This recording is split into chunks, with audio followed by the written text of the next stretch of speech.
नमस्कार, आप देख रहे हैं स्वराज एक्सप्रेस। मैं हूं आपके साथ राघवेंद्र। ये वक्त है एक्सप्रेस रिपोर्टर का। चलिए आपको एक्सप्रेस रिपोर्टर में सीधे भोपाल ले चलते हैं। चंबूरी मैदान से लगे करीब 5 किलोमीटर के क्षेत्र हुआ नो फ्लाइंग जोन घोषित। पीएम मोदी की सुरक्षा को लेकर लिया गया है बड़ा फैसला। प्रधानमंत्री नरेंद्र मोदी के भोपाल आगमन को देखते हुए उनके जेट प्लस सुरक्षा दर्जे एवं एसपीजी सुरक्षा कवर को ध्यान में रखते हुए पुलिस प्रशासन द्वारा विशेष सुरक्षा व्यवस्था के लिए आदेश जारी किए गए हैं।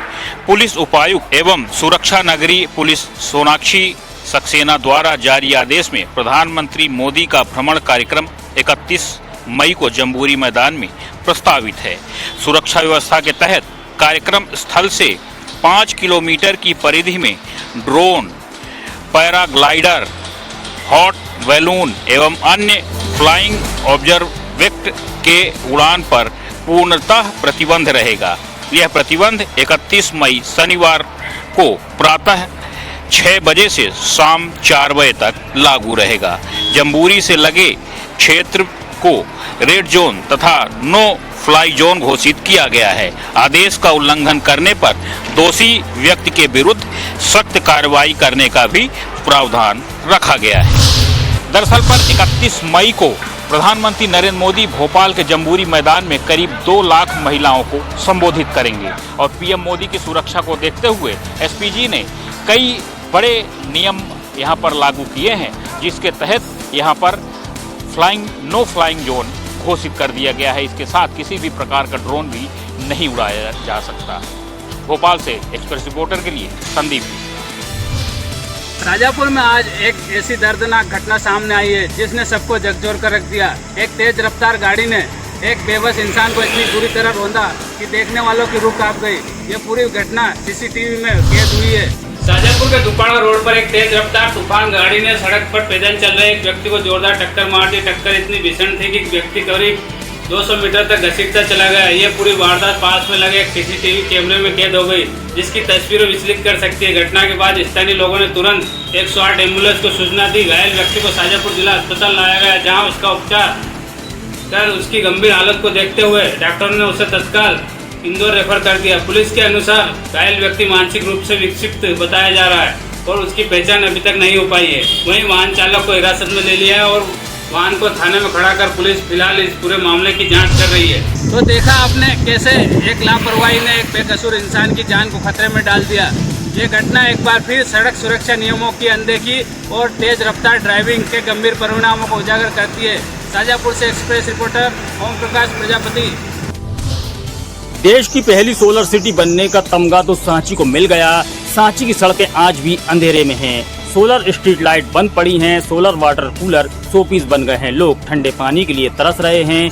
वहीं ई रिक्शा धूल खा रहे हैं। जिस सांची को देश की पहली सोलर सिटी का दर्जा दिया गया था, वही आज फिर अंधेरे में डूबी नजर आ रही है। करोड़ों रुपए की लागत से बनाई गई इस परियोजना के बड़े बड़े दावे आज सवालों के घेरे में हैं। भोपाल विदिशा स्टेट हाईवे, स्तूप रोड और स्टेशन रोड पर लगाई गई सोलर स्ट्रीट लाइटें बंद पड़ी हैं। जिन सड़कों पर रोशनी बिखरनी थी, वहीं अब अंधेरा पसरा है। सांची के 2000 घरों में केवल 20 में ही सोलर पैनल लगाए गए हैं। जो स्ट्रीट लाइटें लगाई गई थी, वो या तो बंद है या मामूली हवा से ही हिलने लगती हैं।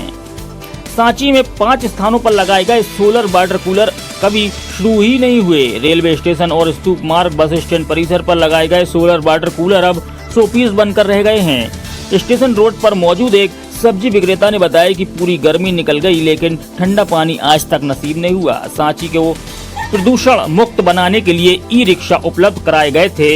एक बड़ा चार्जिंग स्टेशन भी बनाया गया था, लेकिन आज ई रिक्शा नगर परिषद के भंगार खाने में धूल खा रहे हैं। करोड़ों की लागत से खरीदी गई ये सुविधा उपयोग में आने से पहले ही कबाड़ बन चुकी है। जब इस मामले में जिम्मेदारों से बात करनी चाहिए तो उनसे संपर्क नहीं हो सका है। जनता को ना तो रोशनी मिली, ना ठंडा पानी, ना ही प्रदूषण मुक्त यातायात। अब सवाल उठता है कि आखिर इस योजना का जिम्मेदार कौन है।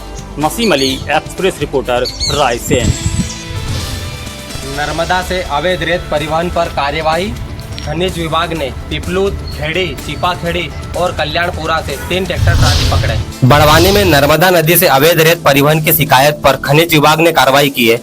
विभाग ने 3 अलग अलग स्थानों से रेत से भरी 3 ट्रैक्टर ट्राली जब्त की है। खनिज विभाग के अधिकारी दिनेश सिंह डुडवे ने कहा कि ग्राम पिपलूत खेड़ी से 1 ट्रैक्टर ट्राली पकड़ी गई। इसके अलावा चिपा खेड़ी और कल्याणपुरा से रेत ले जा रही 2 अन्य ट्रैक्टर ट्राली भी पकड़ी गई।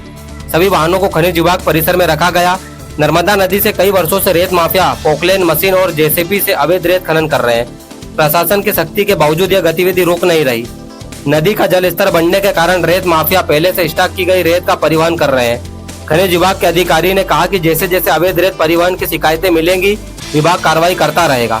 जब्त की गई ट्रैक्टर ट्रालियों पर नियमानुसार कार्रवाई की जाएगी। खनिज विभाग के अधिकारी ने कहा कि अवैध रेत परिवहन की जैसे जैसे शिकायतें मिलेगी, विभाग कार्रवाई करता रहेगा।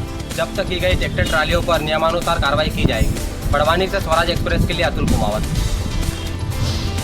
येलोपी लीडर राहुल गांधी को लखनऊ हाई कोर्ट ने बड़ा झटका दिया है।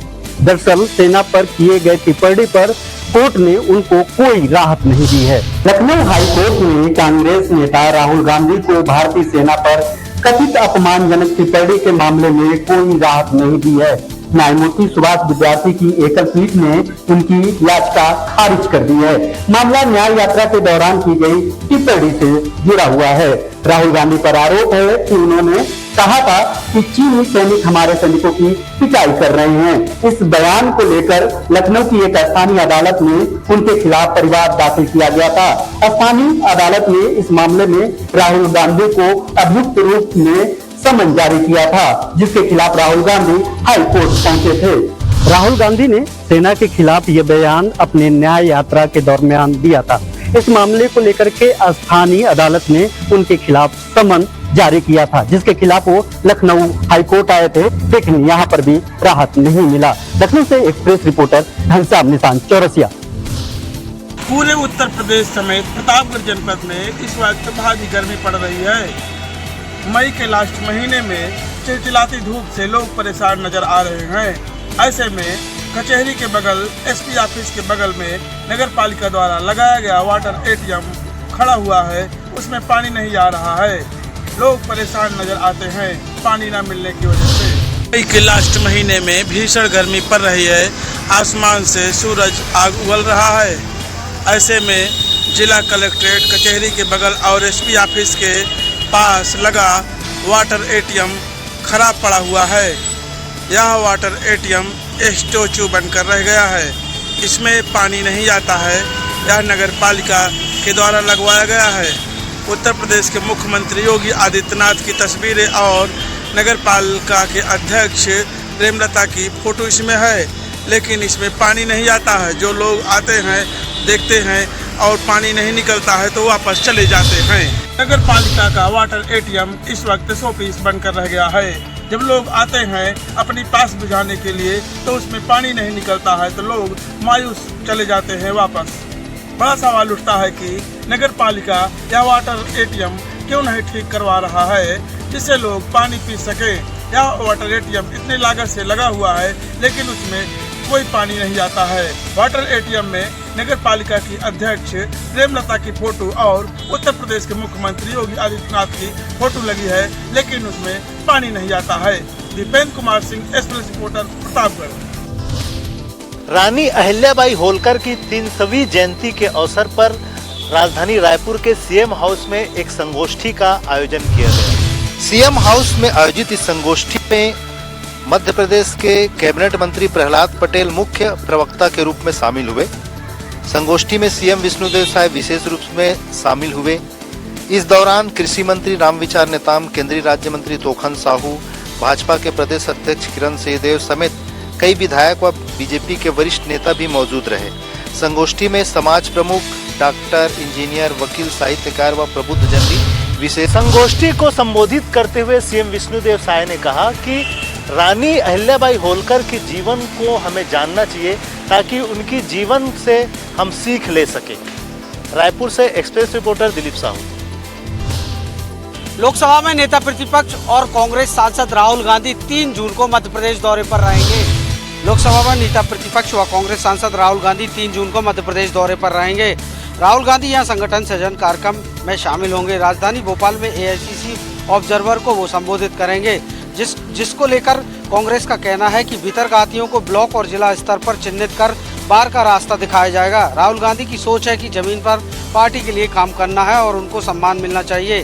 कांग्रेस के पूर्व राष्ट्रीय अध्यक्ष राहुल गांधी करीब 10 साल बाद प्रदेश कांग्रेस दफ्तर आएंगे, जिसके लिए एआईसीसी ने एमपी में संगठन सृजन अभियान के लिए 50 ऑब्जर्वर भी नियुक्त किए हैं। हर जिले की विधानसभा में नेताओं से रायशुमारी कर रिपोर्ट तैयार की जाएगी। गौरतलब है कि पायलट प्रोजेक्ट के तहत गुजरात के बाद मध्य प्रदेश और हरियाणा में संगठन में बदलाव होगा, जिसके लिए एआईसीसी के ऑब्जर्वर के साथ पीसीसी ने 3 ऑब्जर्वर भी नियुक्त किए हैं। कांग्रेस के पूर्व राष्ट्रीय अध्यक्ष 10 साल बाद मध्य प्रदेश कांग्रेस कमेटी भी पहुंचेंगे और इसके लिए संगठनात्मक सृजन कार्यक्रम के लिए कांग्रेस ने 50 ऑब्जर्वर नियुक्त किए हैं। एक्सप्रेस रिपोर्टर के लिए भोपाल से Kumar Sandeep. Indore crime branch DCP Rajesh Tripathi के ड्राइवर के मारपीट के वीडियो वायरल होने के बाद पुलिस महकमे द्वारा मामले को कार्रवाई करते हुए ड्राइवर को लाइन अटैच कर दिया गया है। इंदौर क्राइम ब्रांच ने डीसीपी राजेश त्रिपाठी के ड्राइवर द्वारा निजी हॉस्पिटल के कंपाउंडर से मारपीट, जान से मारने की धमकी देने वाले ड्राइवर पर कार्रवाई करते हुए लाइन अटैच कर दिया गया है, जिसका वीडियो सोशल मीडिया पर जमकर वायरल हो रहा है। दरअसल पूरा मामला इंदौर के एरोडम थाना क्षेत्र के संगम नगर के निजी हॉस्पिटल का है, जहां DCP crime branch Rajesh Tripathi के ड्राइवर द्वारा अपनी वर्दी का रोब झाड़ते हुए निजी हॉस्पिटल के कंपाउंडर द्वारा हॉस्पिटल की पर्ची के पैसे मांगने पर पुलिसकर्मी ओकार द्वारा पहले तो मारपीट की, उसके बाद कंपाउंडर को जान से मारने की धमकी दे डाली। वहीं डीसीपी क्राइम राजेश त्रिपाठी द्वारा कार्रवाई करते हुए पुलिसकर्मी ओकार को लाइन अटैच करने की कार्रवाई की है। बहरहाल देखने वाली बात यह है कि पुलिस द्वारा पैसे लेते समय तो कोई विवाद नहीं होता है, मगर जब पैसे देने की बारी आती है तो मारपीट और जान से मारने की धमकी भी पुलिस द्वारा दे दी जाती है। फिलहाल पूरे ही मामले को लेकर पुलिस के अधिकारियों का कहना है कि वीडियो की जांच के बाद आगे और कार्रवाई की जाएगी। इंदौर से एक्सप्रेस रिपोर्टर विकास सिंह सोलंकी। जबलपुर रेलवे स्टेशन का तेजी से हो रहा है विस्तार। 2 नए प्लेटफॉर्म मिलेंगे जबलपुर रेलवे स्टेशन को। जबलपुर के सांसद आशीष दुबे ने विस्तारीकरण कार्य का किया निरीक्षण। रेल यात्रियों को बेहतर सुविधाएं देने के लिए रेल मंत्रालय लगातार प्रयास कर रहा है। इसी के तहत जबलपुर रेलवे स्टेशन में बड़े पैमाने पर विकास कार्य कराए जा रहे हैं और 2 नए प्लेटफॉर्म तैयार करने का काम तेजी पर है। 2 नए प्लेटफॉर्म बन जाने के बाद जबलपुर रेलवे स्टेशन में कुल 8 प्लेटफॉर्म हो जाएंगे। रेलवे स्टेशन के इस विस्तारीकरण और आधुनिकीकरण कार्य का निरीक्षण करने के लिए जबलपुर सांसद आशीष दुबे रेलवे स्टेशन पहुंचे।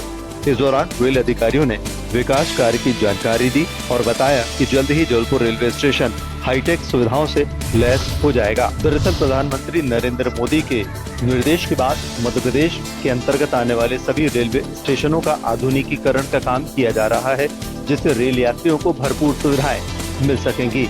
अरविंद दुबे, एक्सेस रिपोर्टर, जबलपुर। छावनी थाना पुलिस ने हाईवे पर नशे में गाड़ी दौड़ा रहे शहरी बदमाश गोलू तोमर को गिरफ्तार कर लिया। आरोपी गोलू तोमर के खिलाफ पुरानी छावनी सहित शहर के अन्य थानों में कई अपराध दर्ज हैं।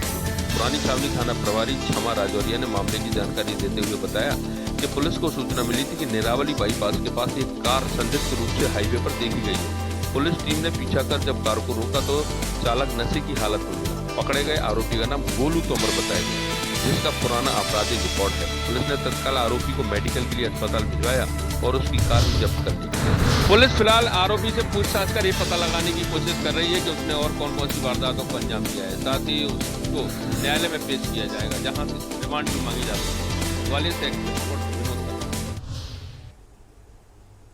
चलिए रुक करते हैं अब खबरों की ओर। कांग्रेस नेता राहुल गांधी 3 जून को मध्य प्रदेश दौरे पर रहेंगे, जहां वे भोपाल में कांग्रेस के संगठन सर्जन अभियान का शुभारंभ करेंगे। कांग्रेस प्रदेश अध्यक्ष जीतू पटवारी ने सोशल मीडिया एक्स पर पोस्ट कर बताया कि राहुल गांधी मध्य प्रदेश में कांग्रेस संगठन के 9 सर्जन की आधारशिला रखेंगे। यह आयोजन संगठनात्मक पुनर्गठन और सशक्तिकरण की दिशा में एक महत्वपूर्ण कदम होगा, जो आगामी समय में पार्टी को नई ऊर्जा और दिशा प्रदान करेगा। उन्होंने लिखा कि ऑब्जर्वर प्रदेश कार्यकारिणी प्रदेश कांग्रेस की राजनीतिक मामलों की समिति और सभी जिला अध्यक्षों के साथ संवाद कर इस अभियान का औपचारिक शुभारंभ किया जाएगा।